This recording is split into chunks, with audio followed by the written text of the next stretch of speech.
and welcome to the Collegian News. I'm Melissa Ramirez. And I'm Clady Quesada.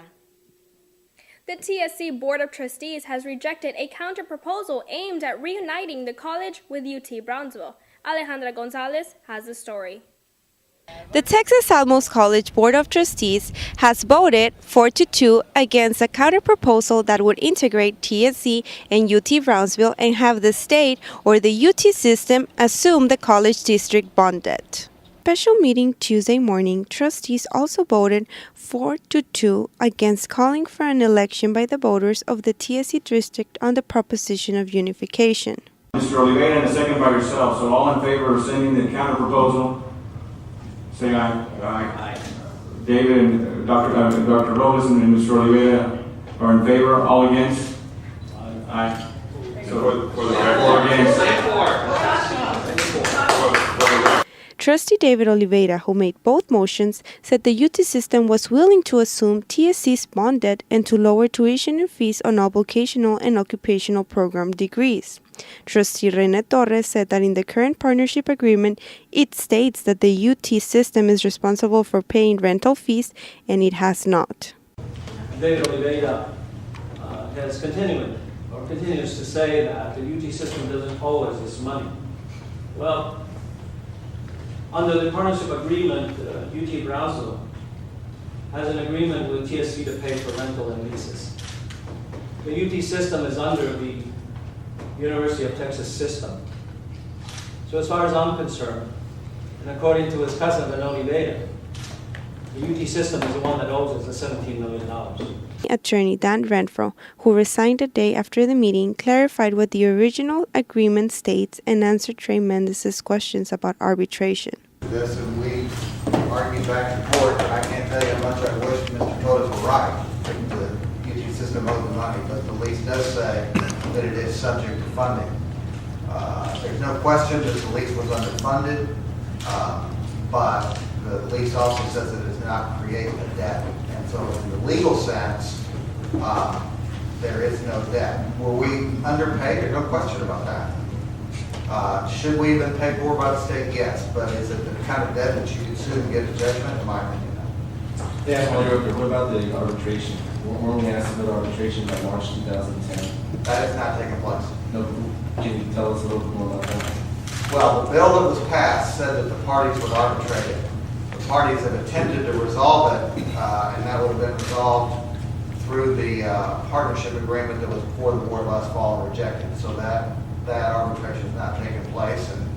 Trustee Dr. Roberto Lozano and UTB TSC President Juliet B. Garcia were not present at the meeting. In news, I'm Alejandra Gonzalez. The forthcoming end of UTB-TSC's partnership has created many questions.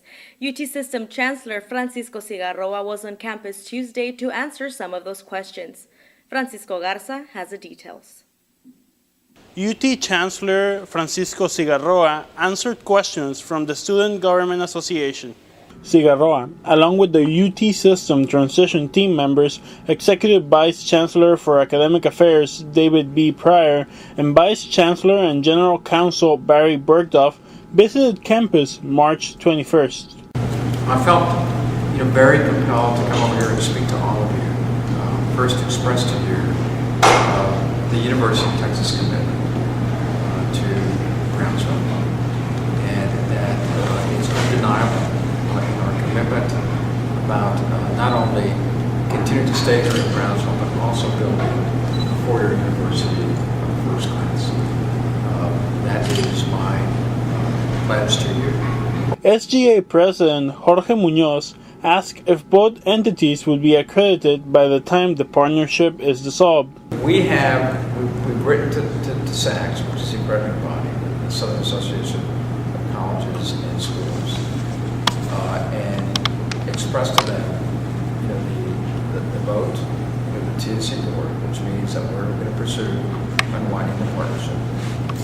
There's going to be a workshop in April, where both UTB and TSC attend, and SACS, to begin to start understanding the process of what it means to pursue separate accreditation for UT Brownsville and TSC.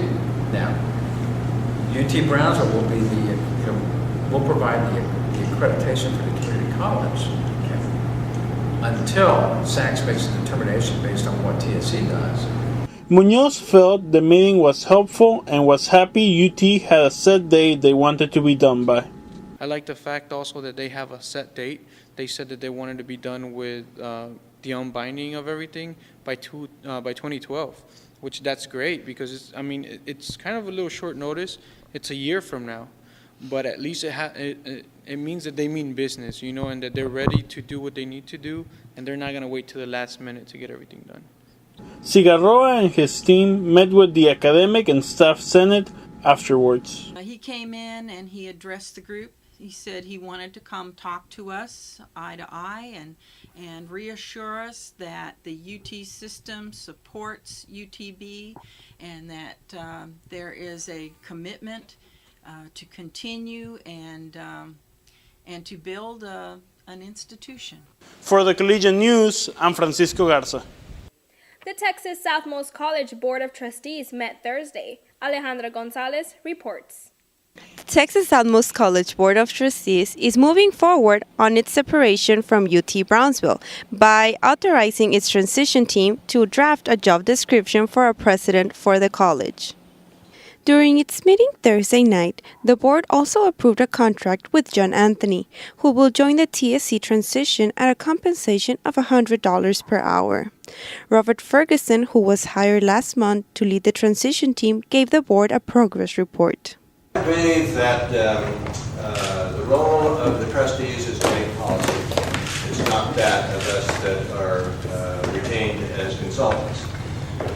And those of us that our position is primarily that to help the implementation of whatever policy the board itself determines. And so I just wanted to make sure that that was clear in everybody's mind in here, that those of us that will be retained as part of the transition team, we're here to aid in that transition, to give advice where the advice is necessary. Ferguson noted Anthony's experience before the board voted to hire him.